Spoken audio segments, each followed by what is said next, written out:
और आज संविधान दिवस के अवसर पर प्रधानमंत्री नरेंद्र मोदी ने देशवासियों को एक महत्वपूर्ण पत्र लिखा है और राष्ट्र निर्माण में संविधान की मार्गदर्शक भूमिका को रेखांकित किया है। दरअसल प्रधानमंत्री मोदी ने 1949 में संविधान के ऐतिहासिक अंगीकरण को स्मरण करते हुए कहा कि ये वही दिन है जब भारत के आधुनिक लोकतांत्रिक यात्रा की नींव रखी गई थी। उन्होंने स्पष्ट रूप से बताया है कि संविधान सिर्फ एक दस्तावेज नहीं बल्कि एक ऐसी जीवंत शक्ति है जो देश की प्रति का मार्गदर्शन करती है। वास्तव में प्रधानमंत्री मोदी ने आज सोशल मीडिया पर संदेश साझा किया है और संविधान दिवस पर संसद से सीधा आपको ले चलते हैं, वहां पे क्या कुछ हो रहा है वो आपको दिखाते हैं। द्वारा तैयार 9 भाषाओं में मलयालम, मराठी, नेपाली, पंजाबी, बोडो, कश्मीरी, तेलुगु, उड़िया और असमिया भाषा में भारत के संविधान का भी आज लोकार्पण किया जाएगा। और इसके साथ ही संस्कृति मंत्रालय द्वारा तैयार स्मारक पुस्तिका भारत की संविधान से कला और कैलीग्राफी उसका भी आज विमोचन इस दौरान किया जाना है। सशक्त और जीवंत लोकतंत्र का प्रतीक हमारा संविधान। आज हम लगातार संविधान को लेकर हम चर्चा कर रहे हैं कि पिछले कुछ सालों में हमारा संविधान समय समय पर किस तरीके से मजबूत हुआ है, क्योंकि आज हम अपने संविधान की 76वीं वर्षगांठ मना रहे हैं। साल 2015 में आज के दिन को संविधान दिवस के रूप में मनाना शुरू किया गया था और आज 11वां संविधान दिवस है। क्योंकि संविधान की अगर हम बात करें तो ये सिर्फ कैलेंडर की एक तारीख नहीं है बल्कि जो भारत की पहचान है और यहाँ रहने वाले नागरिकों के अधिकार और उनकी जिम्मेदारियों को याद दिलाने वाला आज का ये दिन है। आज का दिन गौरवशाली दिवस और साल 2015 में इस दिन को मनाने की शुरुआत हुई थी, जिसके बाद से हर साल आज के दिन मनाया जाता है।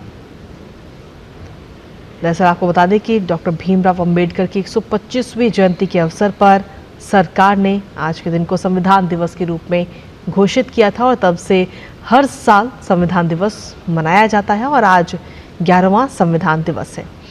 हालांकि 2015 से पहले की अगर हम बात करें तो आज के दिन को राष्ट्रीय विधि दिवस के रूप में मनाया जाता था। जब हम संविधान की बात करते तो हमारा संविधान जो है वो भारत की एकता और अखंडता का आधार के तौर पर इसे हम देखते हैं। हम मूल सिद्धांत और मूल अधिकारों की बात करते हैं और ऐसे में संविधान की जो प्रासंगिकता है वो आज भी बनी हुई है, क्योंकि 1949 को जब बाबा साहेब ने सिर्फ संविधान नहीं दिया बल्कि देश को नई चेतना दी और इस चेतना ने करोड़ों भारतीयों को अपने अधिकारों की बात करने के लिए लड़ने की हिम्मत दी, उन्हें भरोसा दिया कि आप अपने लिए आवाज़ उठाइए। और आज विश्व का सबसे बड़ा लोकतंत्र भारत अपने संविधान की 76वीं वर्षगांठ मना रहा है। तो आज का दिन बेहद ही खास और बेहद ही महत्वपूर्ण, क्योंकि आज का दिन भारत की पहचान, अधिकार और जिम्मेदारियों को याद दिलाने वाला ये दिन है।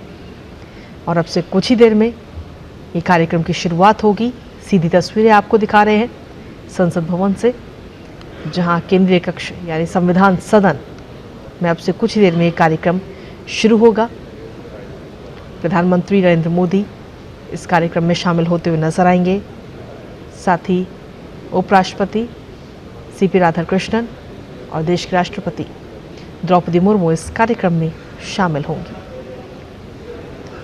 आपको बता दें कि इस कार्यक्रम के दौरान अध्यक्ष और उपराष्ट्रपति सभा को संबोधित करेंगे, जिसके बाद राष्ट्रपति का भी आज अभिभाषण होगा। और ये सीधी तस्वीरें इस समय हम आपको दिखा रहे हैं संसद भवन से, ये सीधी तस्वीरें।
सेकेंड रूम में लास्ट में।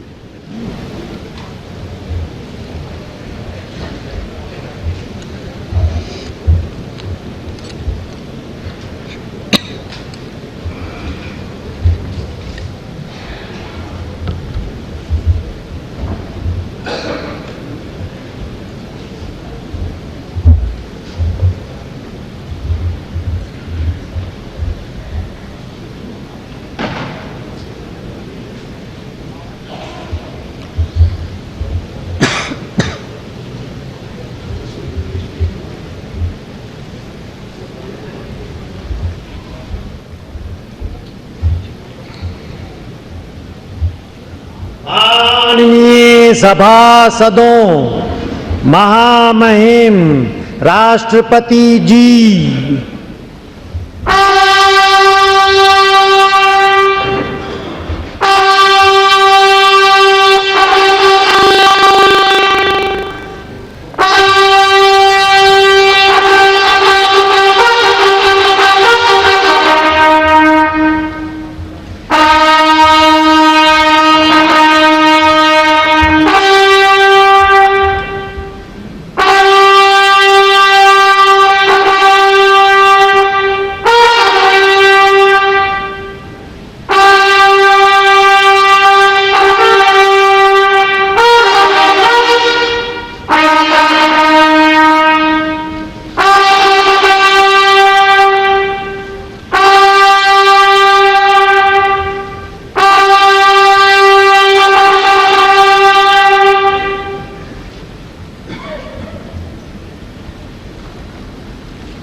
बाबा साहब भीमराव अंबेडकर के द्वारा निर्मित इस संविधान पर गौरव की अनुभूति करनी चाहिए। बाबा साहब भीमराव अंबेडकर, उन्होंने उस समय भी जब इस संविधान की मूल प्रति को लेकर के उनकी समिति संविधान सभा के पास गई थी, उस समय भी उन्होंने इस बात को कहा था कि यह संविधान एक दस्तावेज है जो भारत की विविधता को एकता में जोड़ने में सदैव एक मार्गदर्शिका के रूप में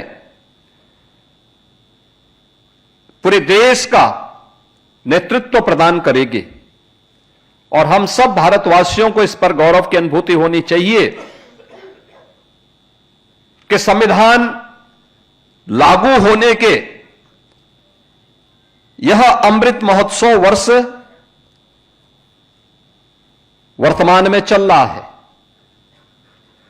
और संविधान अंगीकृत किए जाने का अमृत महोत्सव वर्ष का समारोह आज यहां पर आयोजित है। और इस अवसर पर हम लोग यहां पे इस आयोजन के साथ जुड़े हैं। हर संस्था में, हर पंचायत में इस प्रकार के आयोजन करके संविधान की प्रस्तावना का वाचन सभी संस्थाओं के द्वारा करने का एक प्रयास हुआ है। प्रधानमंत्री मोदी जी ने 2015 में संविधान दिवस के पीछे पूरे देशवासियों को इस बात के लिए प्रेरित किया था। अक्सर होता है कि हम में से हर व्यक्ति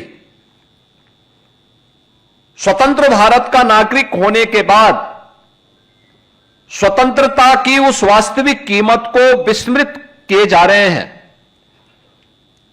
क्योंकि हमने स्वाधीनता की लड़ाई को अपनी आंखों से नहीं देखा, हमने उन क्रूर यातनाओं को नहीं सहा।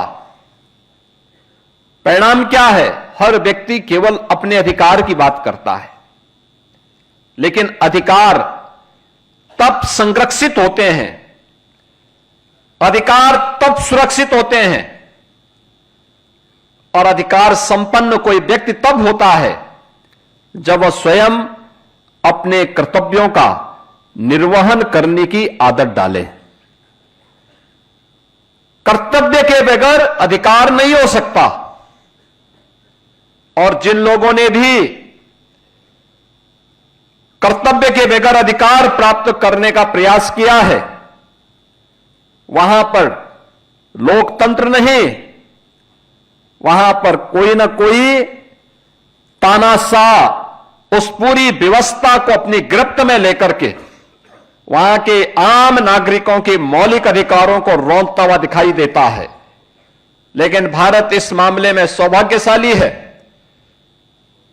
कि भारत ने अपने संविधान को हमेशा लागू होने के बाद सर्वोपरि मान करके सदैव इसको सम्मान दिया।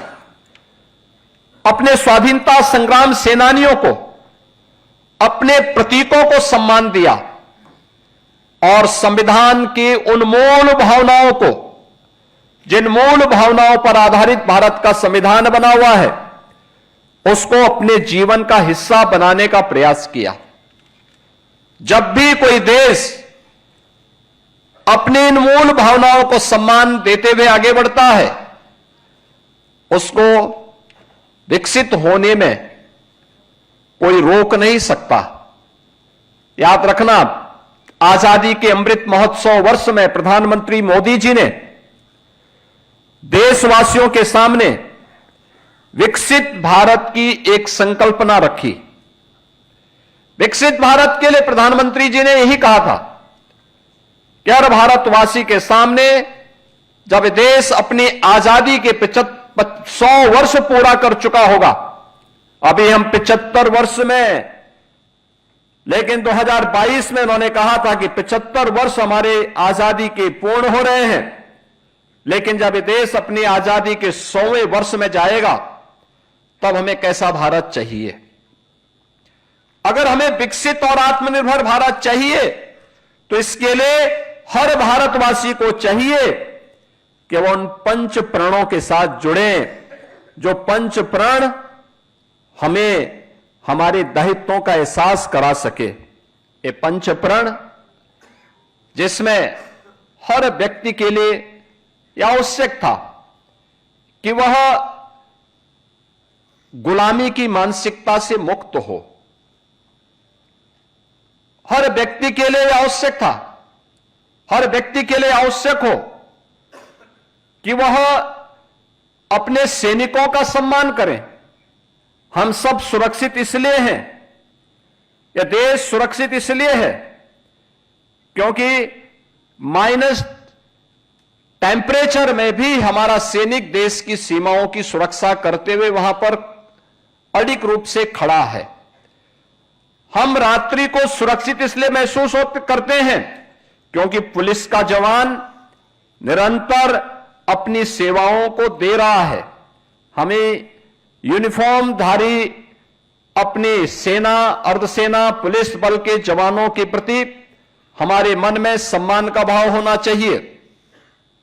अगर कोई एक व्यक्ति कहीं गलती करता है, उसके लिए पूरी व्यवस्था को कोसा नहीं जाना चाहिए। गलती का परिमार्जन करने का अवसर उन्हें देना चाहिए, और अगर कोई तब भी बार बार गलती करता है तो उसका परिमार्जन का अवसर उन्हें देते हुए उन्हें इस पर प्रभावी कदम उठाने के लिए कहना चाहिए। लेकिन हम उसके लिए पूरे सिस्टम को दोषी नहीं ठहरा सकते। अक्सर होता क्या है, हम लोग इन चीजों के लिए लोगों को कोसते हैं। अक्सर होता है By the Constituent Assembly of Independent Bharat, I extend my warm greetings to all my beloved Bharatvasis. Since 2015, we have started observing 26th November as the Constitution Day every year, Samvidhan Divas. Now it has become the pride celebration of every Indian. Our great extraordinary leaders like Baba Saheb, Dr. Bhim Rao Ambedkar ji, Dr. Rajendra Prasad ji, Sri N. Gopal Swami Iyengar and Sri Alladi Krishnaswamy Iyer ji, Sri K.M. Munshi ji, Durga Bhai, Deshmukh ji and other great leaders made this constitution in such a way in its every page we see the soul of our nation. Our constitution was drafted, debated and adopted by our outstanding tall leaders of Mother Bharat in the Constituent Assembly.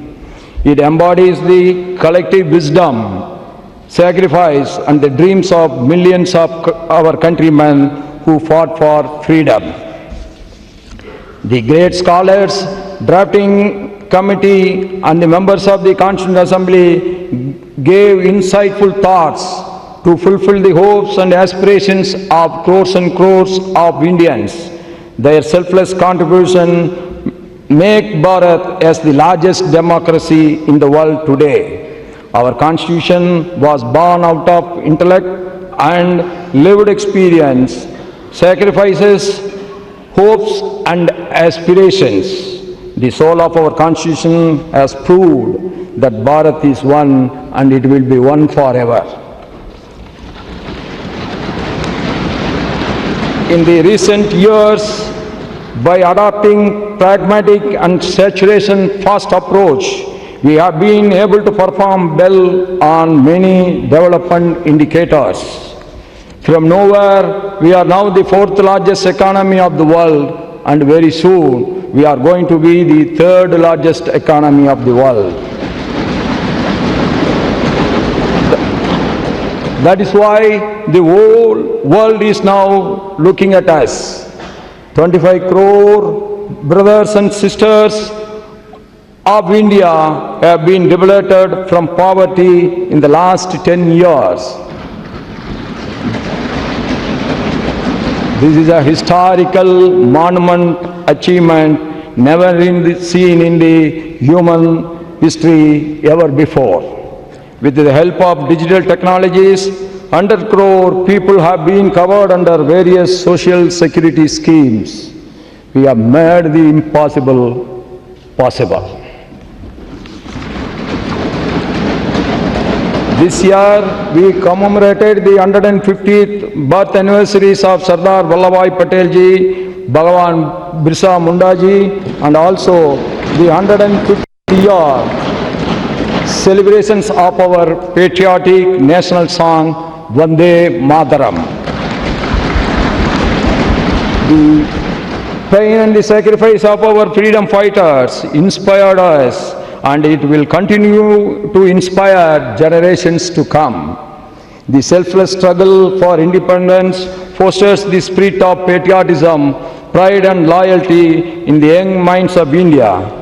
The whole world is now celebrating democracy, but democracy is not a new concept to our Mother Bharat. History reveals that democracy has been existing in the places like Vaishali in the north and the Chola rulers adopted Kudavolai in the south. That makes us proud to call Bharat as the mother of democracy. No democracy can survive without the consciousness contribution of the citizens. In our Mother Bharat, every citizen, whether he or she, rich or poor, always contribute to strengthen the democracy. During the elections held in Jammu and Kashmir in 2024, after abrogation of Article 370, the voter turnout in large number make the world to understand our faith in democracy again. In the recently held Bihar elections, voter turnout, particularly that of women in large numbers, has added another precious diamond in the crown of our Mother Bharat democracy. The contributions made by the women members of the Constituent Assembly was uncomparable. On behalf of all of us, I pay our tributes to the great contributions of the women leaders in the Constituent Assembly. I quote the famous speech of our great woman leader in the Constitutional Assembly, Hansa Mehta ji. Quote, "We have asked for is social justice, economic justice and political justice, unquote. The Nari Shakti Vandan Adhiniyam, enacted in 2023, is a befitting tribute to the contributions of the women members of the Constituent Assembly and the women of our motherland. This act will give equal opportunity to our mothers and sisters to come forward and contribute in the nation building to make India the superpower of the world. As the governor of states of Jharkhand, Maharashtra and Telangana, I had the privilege of interacting with the tribal communities. No one can forget the significant role and sacrifice of the tribal community and our tribal leaders in the freedom movement, yes, also in the Constituent Assembly. It is a matter of pride that since 2021, we have started to commemorate the Janjadiya Gaurav Divas, to remember the great sacrifice and recognize their struggles of our tribal leaders and community in the movement to liberate India from the colonial rule. Our Constitution reflects our strong commitments towards social justice and economic empowerment of scheduled caste, scheduled tribe, backward classes, and the other weaker sections of the society. We all are proud of our Constitution. Yes, it carries the inclusive spirit. The ideals of justice, liberty, equality, and fraternity in the preamble ensure that every citizen, regardless of caste, creed, gender, language, region, or religion, has the rightful place in Bharat. The members of the Constituent Assembly debated and discussed over a period of 2 years, 11 months, and 17 days with one common goal: to create a landmark constitution for our motherland. In the same spirit of our constitution makers, we all should now work together towards the goal of Viksit Bharat during this Amrit Kal. In the globally changing economic and socio-political scenario, we all must be ready for reforms in many spheres. Electoral reforms, social reforms, judicial reforms, and financial reforms are very, very important. One nation, one tax, GST has added to the prosperity of the people and also ease of doing business. One nation, one tax, GST paved the way for removing complicated multi-tax system and also in removing the check posts all over the country overnight.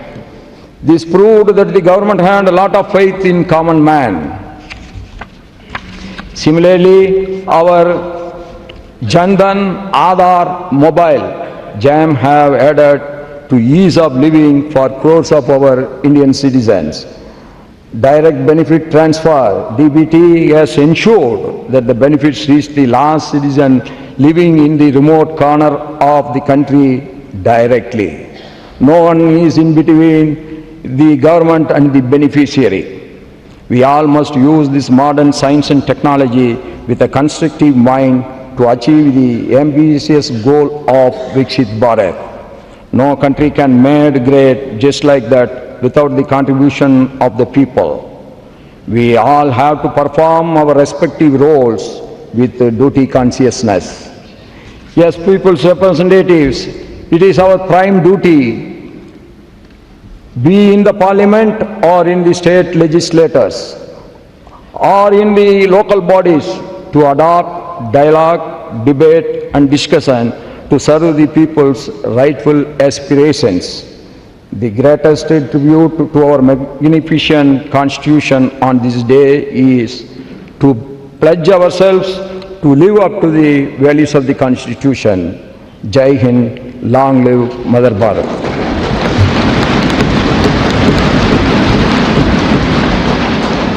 Thank you very much sir. आज का ये ऐतिहासिक दिन हमारे संविधान को समर्पित है। संविधान की स्वीकृति की 76वीं वर्षगांठ के शुभ अवसर पर हम मलयालम, मराठी, नेपाली, पंजाबी, बोडो, कश्मीरी, तेलुगु, उड़िया और असमिया इन 9 भाषाओं में भारत के संविधान के विमोचन के आज साक्षी होंगे।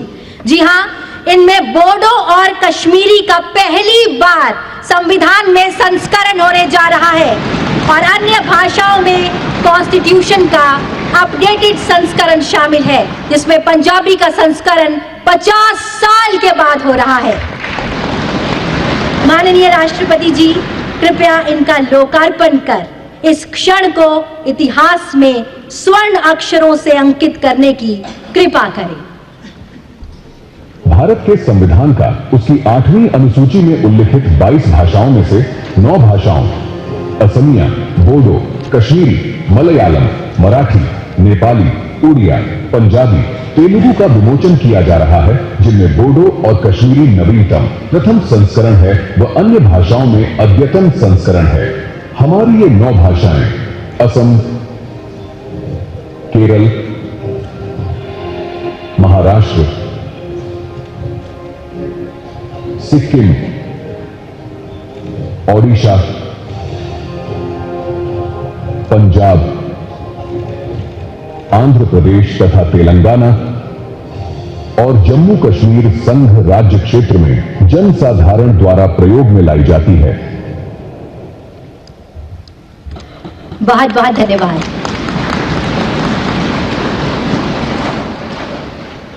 संविधान में अंकित चित्रों से भारत का अंतर्मन झांकता है।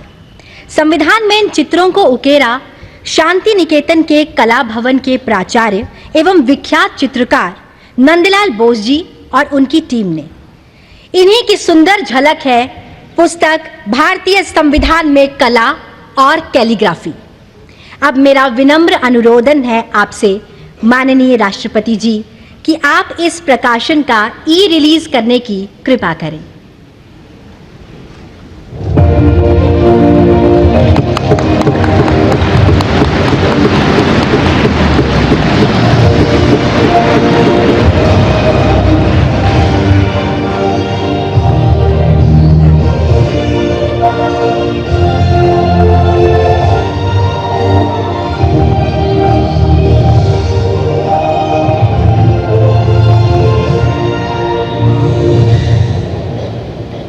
बहुत बहुत धन्यवाद।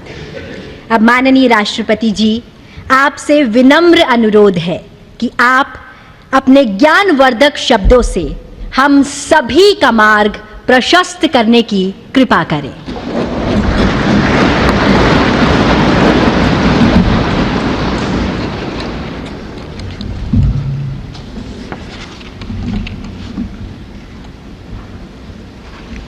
उपराष्ट्रपति श्री सीपी राधाकृष्णन जी, प्रधानमंत्री श्री नरेंद्र मोदी जी, लोकसभा अध्यक्ष श्री ओम बिरला जी, राज्यसभा के उपसभापति श्री हरिवंश जी, राज्यसभा में सदन के नेता श्री जेपी नड्डा जी, राज्यसभा में विपक्ष के नेता श्री मल्लिकार्जुन खड़गे जी, संसदीय कार्य मंत्री श्री किरेन रिजिजू जी, लोकसभा में विपक्ष के नेता श्री राहुल गांधी जी, सभी सांसदगण और प्यारे देशवासियों,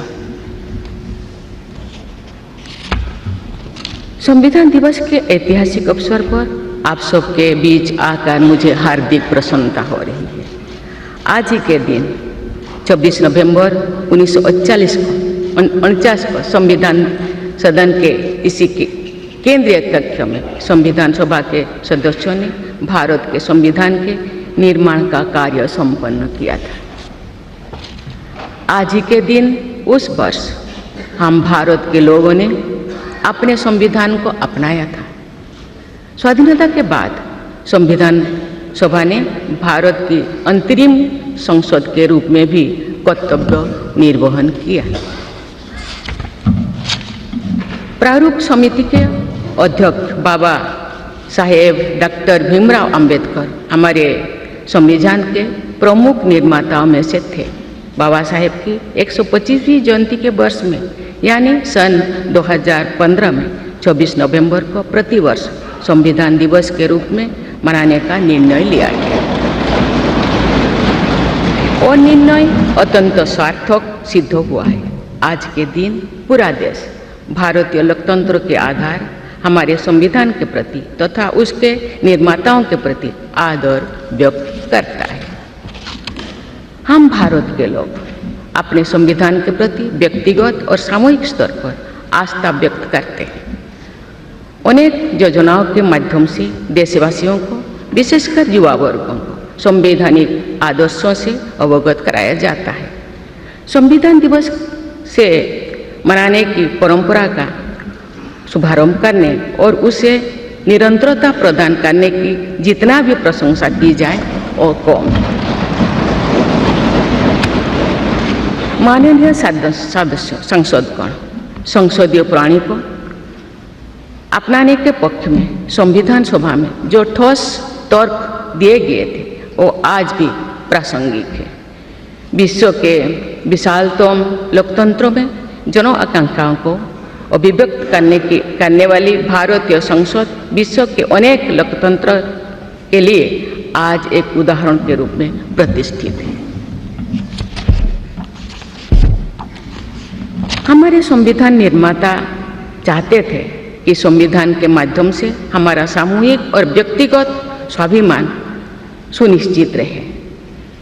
मुझे ये कहते हुए बहुत प्रसन्नता होती है कि बीते दशक में हमारे संसद ने जन आकांक्षाओं को अभिव्यक्त करने के अत्यंत प्रभावी उदाहरण प्रस्तुत किया है। संविधान निर्माताओं की अपेक्षाओं पर खरा उतरने के लिए मैं आप सभी सांसदों को बहुत बहुत बधाई देती हूँ। साथ ही कृतज्ञ राष्ट्र की ओर से मैं संविधान सभा के परम सम्मानीय सदस्यों की स्मृति में सादर नमन करती हूँ। हमारे संविधान की अंतरात्मा जिन आदर्शों में अभिव्यक्त होती है वो आदर्श है सामाजिक, आर्थिक एवं राजनैतिक न्याय, स्वतंत्रता, समता और बंधुता। मुझे ये देखकर हर्ष होता है कि इन सभी आयामों पर संसद सदस्यों ने संविधान निर्माताओं की परिकल्पनाओं को यथार्थ स्वरूप प्रदान किया है। हमारी संसदीय प्रणाली की सफलता के ठोस प्रमाण के रूप में आज भारत विश्व की तीसरी सबसे बड़ी अर्थव्यवस्था बनने की ओर तेज गति से अग्रसर है। भारत में लगभग 25 करोड़ लोगों के गरीबी की सीमा रेखा से बाहर आने से आर्थिक न्याय के पैमाने पर विश्व की सबसे बड़ी सफलता अर्जित है। हमारे संविधान में सामाजिक न्याय को प्रमुखता दी गई है। सामाजिक न्याय के आदर्शों के अनुरूप समावेशी विकास के प्रयास किए जा रहे हैं। ऐसे अनेक प्रयासों में इकोनॉमिकली वीकर सेक्शंस के लिए शिक्षण संस्थाओं और रोजगार में आरक्षण का प्रावधान करना, दिव्यांगजनों की परिभाषा को विस्तार देते हुए उनके हित में विशेष अधिनियम लागू करना और उसे कार्यरूप देना तथा राष्ट्रीय पिछड़ा वर्ग आयोग को संवैधानिक दर्जा प्रदान करना शामिल है। 3 तलाक से जुड़े सामाजिक कुरीति पर अंकुश लगाकर संसद ने हमारी बहनों बेटियों के सशक्तिकरण और सामाजिक न्याय की दिशा में ऐतिहासिक कदम उठाए हैं। देश के आर्थिक एकीकरण के लिए स्वाधीनता के बाद का सबसे बड़ा टैक्स सुधार गुड्स एंड सर्विसेज टैक्स के रूप में किया गया है। आर्टिकल 370 के प्रावधानों को निरस्त करके देश के समग्र राजनैतिक एकीकरण के मार्ग में बाधक बने हुए अवरोध को दूर किया गया। नारी शक्ति बंधन अधिनियम द्वारा वुमेन लीड डेवलपमेंट के एक नए युग आरंभ होगा। नारी शक्ति अर्थात मातृशक्ति के बंधन का हमारे संस्कृति में अत्यंत महत्वपूर्ण स्थान रहा है। इस वर्ष 7 नवंबर से हमारा राष्ट्रगीत वंदे मातरम की रचना के 150 वर्षों पूरी होने के उपलक्ष्य में देशव्यापी स्मरण उत्सव मनाया जा रहा है। ये स्मरण उत्सव भारत माता को समृद्ध, सशक्त और आत्मनिर्भर बनाने का संकल्प का अवसर है। मुझे विश्वास है कि इस राष्ट्रीय संकल्प की सिद्धि के लिए आप सभी सदस्यगण देशवासियों को दिशा और प्रेरणा प्रदान करेंगे। हमारा संविधान हमारी राष्ट्रीय अस्मिता का ग्रंथ है। ये हमारी राष्ट्रीय पहचान का ग्रंथ है। ये कॉलोनियल माइंडसेट का परित्याग करके नेशनलिस्ट माइंडसेट के साथ देश को आगे बढ़ाने की मार्गदर्शक ग्रंथ है। इसी भावना के अनुरूप सामाजिक और तकनीकी बदलाव को ध्यान में रखते हुए क्रिमिनल जस्टिस सिस्टम से जुड़े महत्वपूर्ण अधिनियम लागू किए गए। दंड के स्थान पर न्याय की भावना पर आधारित भारतीय न्याय संहिता, भारतीय नागरिक सुरक्षा संहिता और भारतीय साक्ष्य अधिनियम को लागू किया गया है। ऐसे अनेक प्रगतिशील वैधानिक को सार्थक विमर्श के बाद पारित करने के लिए मैं संसद सदस्यों की मुक्त कंठ से सराहना करती हूँ। संविधान संशोधन के प्रावधानों के महत्व पर चर्चा करते हुए इस बात को रेखांकित किया गया था कि संविधान में ही ऐसी व्यवस्था होनी चाहिए जिसके बल पर भावी पीढ़ियां आवश्यक अनुसार समयानुकूल संशोधन कर सकें। इस प्रकार संविधान निर्माताओं ने हमारे संविधान को गतिशीलता और जीवंतता प्रदान की है। माननीय सांसदगण, हमारे संविधान निर्माताओं ने भारत के लोकतंत्र को संवैधानिक आधार प्रदान करने के साथ साथ हमारी राष्ट्रीय एकता का ताना बाना भी बुना। संविधान निर्माण में अग्रणी भूमिका निभाने के साथ साथ सरदार पटेल ने अनेक रियासतों के विलय का महान कार्य करके भारत की एकता को नया स्वरूप दिया। इस वर्ष सरदार पटेल की 150वीं जयंती देशवासियों ने मनाई। उनकी 150वीं जयंती के उपलक्ष्य में पिछले वर्ष से आगामी वर्ष तक चलने वाले कार्यक्रम के माध्यम से देशवासी राष्ट्रीय एकता तथा गौरव की आदर्श से जुड़ेंगे। हमारी संसद हमारे राष्ट्र का प्रतिबिंब है। लौह पुरुष सरदार वल्लभ भाई पटेल के आदर्शों को प्रसारित करने तथा कार्यरूप देने में आप सबका योगदान महत्वपूर्ण है। जौन अभिव्यक्ति को परिलक्षित करने वाली हमारे संसदीय प्रणाली विभिन्न आयामों पर और अधिक मजबूत होती गई है। वयस्क मताधिकार का प्रावधान करके हमारे संविधान द्वारा जनता के विवेक पर जो आस्था व्यक्त की गई है, उसकी सफलता की विश्व के अन्य अनेक देशों में सराहना की जाती है। पिछले कुछ वर्षों के दौरान महिला मतदाताओं द्वारा बढ़ चढ़कर मतदान करना हमारी लोकतांत्रिक चेतना को विशेष सामाजिक अभिव्यक्ति देता है। महिला, युवा, गरीब, किसान, अनुसूचित जाति और जनजाति समुदाय के हमारे देशवासी, मिडिल क्लास तथा न्यू मिडिल क्लास के लोग हमारी लोकतांत्रिक प्रणाली को पंचायत से संसद तक मजबूती से दे रहे हैं। हमारी समावेशी लोकतंत्र में जन जन की भागीदारी को प्रोत्साहित किया जा रहा है। धरती आबा भगवान बिरसा मुंडा की जयंती के दिन जनजातीय गौरव दिवस मनाने की परंपरा शुरू की गई है और उसे बहुआयामी विस्तार दिया जा रहा है। भगवान बिरसा मुंडा की 150वीं जयंती से जुड़े समारोह देश भर में वर्षों पर्यंत आयोजित हुई। विरासत और विकास को जोड़ने वाली जनजातीय परंपराओं का संरक्षण और संवर्धन किया जा रहा है। संवैधानिक आदर्शों में निहित सर्वसमावेशी दृष्टि हमारी शासन व्यवस्था को दिशा प्रदान करती है। हमारे संविधान में निहित नीति निर्देशक तत्व हमारी शासन व्यवस्था के लिए मार्गदर्शन प्रदान करते हैं। संविधान सभा के अध्यक्ष डॉक्टर राजेंद्र प्रसाद ने कहा था कि जो स्वाधीनता हमने प्राप्त की है उसकी रक्षा करना और उसको बनाए रखना तथा जनसाधारण के लिए उसको उपयोगी बनाना उन पर निर्भर करता है जो इस संविधान का क्रियान्वयन करेंगे।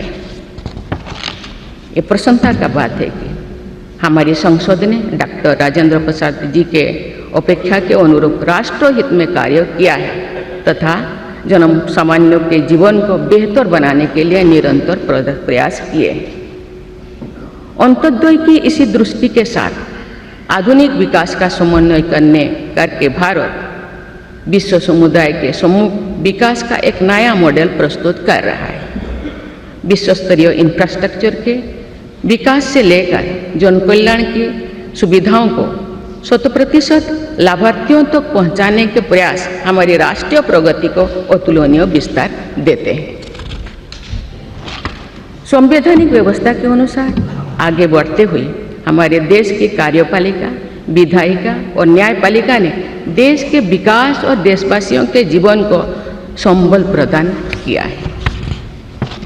संसद के दोनों सदनों के सदस्यों ने हमारे देश को आगे बढ़ाने के साथ साथ गहन राजनीतिक चिंतन की स्वस्थ परंपरा विकसित की है। आने वाली कालखंड में जो विभिन्न लोकतंत्रों और संविधानों का तुलनात्मक अध्ययन किया जाएगा तो भारतीय लोकतंत्र और संविधान का विवरण स्वर्णाक्षर में किया जाएगा। आप सभी सदस्यगण हमारे संविधान और लोकतंत्र की इस गौरवशाली परंपरा के संभावक भी है, निर्माता भी है और साक्षी भी है। मुझे विश्वास है कि हमारी संसद के दिशा निर्देश में भारत को विकसित राष्ट्र बनाने के संकल्प को अवश्य सिद्ध किया जाएगा। इसी दृढ़ विश्वास के साथ मैं सभी माननीय सदस्यों को संविधान दिवस की पुनः बधाई देती हूँ और सभी देशवासियों की स्वर्णिम भविष्य की कामना करती हूँ। धन्यवाद। जय हिंद, जय भारत।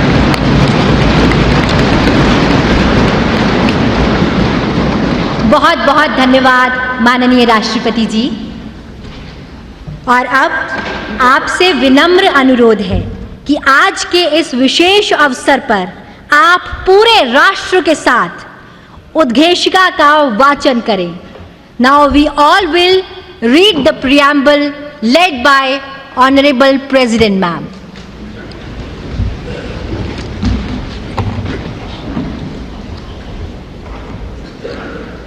हम भारत के लोग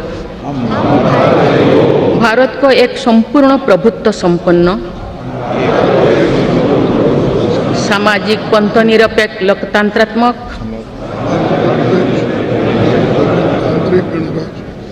गणराज्य बनाने के लिए तथा उसके समस्त नागरिकों को सामाजिक, आर्थिक और राजनैतिक न्याय, विचार, अभिव्यक्ति, विश्वास, धर्म और उपासना की स्वतंत्रता, प्रतिष्ठा और अवसर की समता प्राप्त कराने के लिए तथा उन सब में व्यक्ति की गरिमा और राष्ट्र की एकता और अखंडता सुनिश्चित करने वाली बंधुता बढ़ाने के लिए दृढ़ संकल्प होकर अपनी इस संविधान सभा में आज तारीख 26 नवंबर 1949 ईस्वी को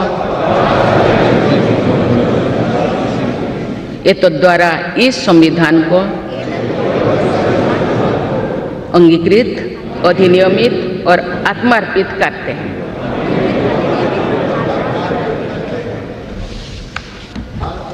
भारत माता की और अब राष्ट्रगान का सम्मान।